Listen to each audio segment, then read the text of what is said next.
Why hello there, my name's Arkthepenguin, and today I am ecstatic. I get to talk about one of my favorite video games. It's a game I have a lot of time in, and I really respect it as a piece of media.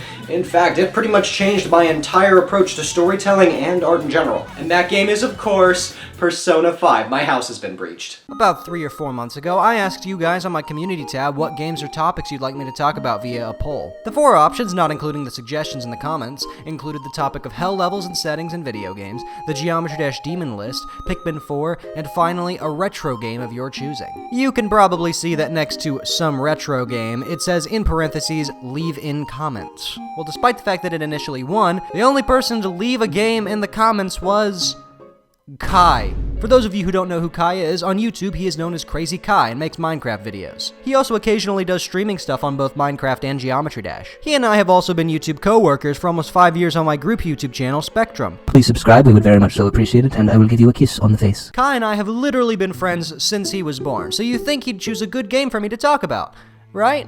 Even more so than that, you'd think he'd at the very least choose an actual retro game. Right? Even more so than that, you'd think he'd at the very least choose a video game. Right? You know, life is kind of like a box of chocolates. Too much of it will kill you. Believe it or not, I actually have quite a few hours in the digital version of Uno. In fact, I think I'm around 30. So I have more than enough experience to talk about this game. But at the same time, it's Uno. I gotta be honest with you, I'm not really used to talking about card games. My expertise only really covers doodle jump related subjects. But if Jimmy Carter can do it, so can I. Today I'm gonna swallow my pride and talk about Uno. Based on the old card game of Crazy Eights, Uno, created by Merle Robbins, first graced the earth with its presence in 1971. After doing a little bit of research on Mr. Robbins, I found out that he used to be a barber from Ohio. Apparently he created Uno to resolve an argument he was having with his son. Rectangles and numbers always do wonders for toxic home environments. The argument apparently had something to do with one of them not understanding the rules of Crazy 8. And from what I can tell, Robbins was the one who got the rules wrong, meaning that he did in fact lose the argument by creating a cultural phenomenon. God, I hate it when that happens. The original decks were actually designed by his family on their dining room table, and they were handed out at his barber shop and to his son's students. And only 1 year later, he was able to sell the rights to Uno to international games for $50,000. I'm not worth that much. And that's not even including royalties. Including royalties, which is 10 cents per copy sold, yeah, that's a lot of moolah. Later down the line, Mattel, who currently publishes all of the physical copies of Uno, would absorb international games. The physical version has thus far sold over 150 million copies. I gotta be honest, I was kind of expecting a lot more. Well, don't get me wrong, 150 million is nothing to brush off, but for a game as iconic as Uno, I was kind of expecting it to be in at least the 500 millions. Now the digital version, I could find nothing on. I'm assuming it's probably somewhere in the 10 millions, but I could be wrong on that. Weirdly enough, the digital version of Uno was developed by Ubisoft, also meaning that the digital version of Uno has a bunch of random crossovers that no one cares about. Some of these crossovers include the Rabbids, Rayman, Assassin's Creed, Far Cry, Immortals Phoenix Rising, and Snow. On the other hand, the physical version of Uno has a lot more interesting collaborations. Some of these include Mario, Zelda, Mickey, Roblox, Minecraft, Star Wars, Street Fighter, and even Pokemon. And of course, we can't forget all of the game variations of Uno there are. You have Uno Flip, Uno Roboto, Dos, Triple Play, Showdown, and even Giant Uno. The world would never be the same without Giant Uno. However, as your average The Godfather the game owner, I own only the normal version of Uno. Yeah, but before we jump into a game, why don't we go over the basic gameplay mechanics and rules? And when I say basic, I mean basic.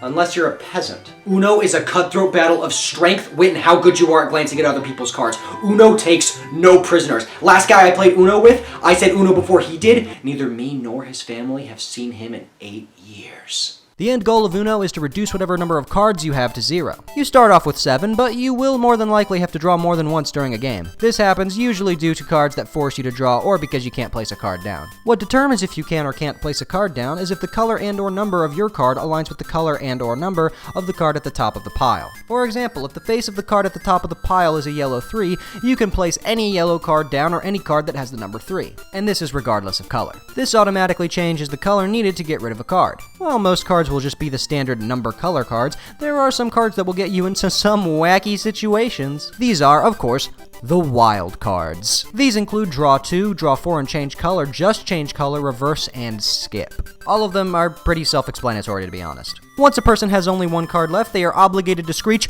"Uno!" Why, you may ask? Well, to the one Amish kid who only just discovered wheels, I'm glad you asked. If someone says Uno before you can, tragedy prevails. No! Yep, you have to draw 2, a punishment seen as worse than death in the eyes of many. Those are the most basic of basic rules. However, if you're feeling a little bit quirky, there are also some other game mechanics that you can use to spice up your Uno playing life. The most famous of these being the 7. Happy with your loadout? Things going good for you? Does AI pudding f***ing hate you? Well, get ready for your entire world to be crushed.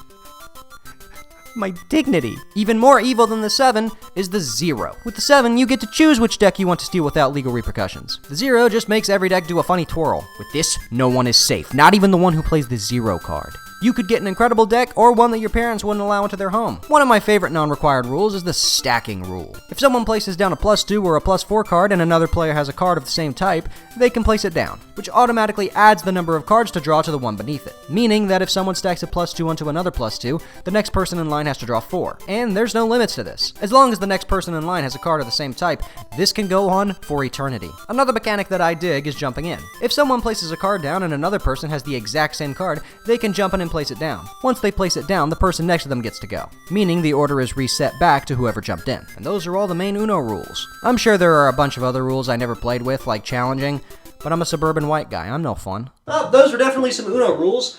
I guess now it's time to actually use them. However, last time I checked... Yep, I have no friends. I mean, I could always just dial up some random number to see if they want to play with me. 911, what's your emergency? Yeah, I mean, I could always enlist the help of my Uncle Benny. I mean, he's been drafted before, so he'll feel right at home. And for a third, I mean, I could always get Pengu. He's always down to Uno. Uno? Uno? Wait, I thought I was getting drafted again.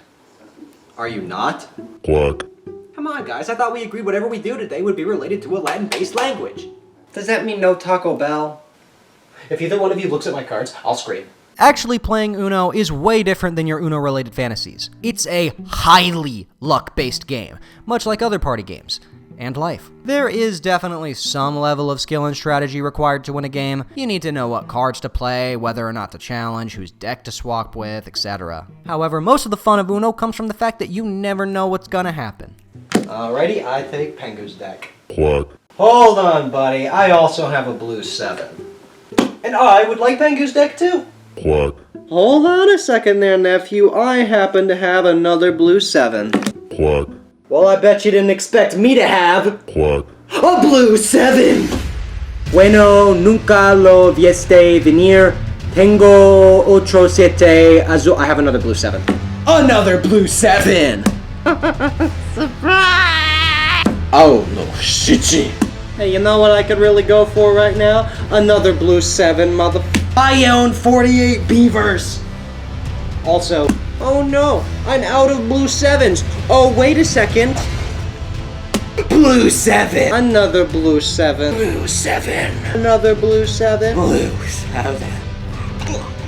Blue 7. Blue 7. Oh, will you look at that? I have another blue 7. I have 950 hours in geometry dash. Blue 7. Quack. I'm actually out. Yeah, me too. Quack. I had another blue 7.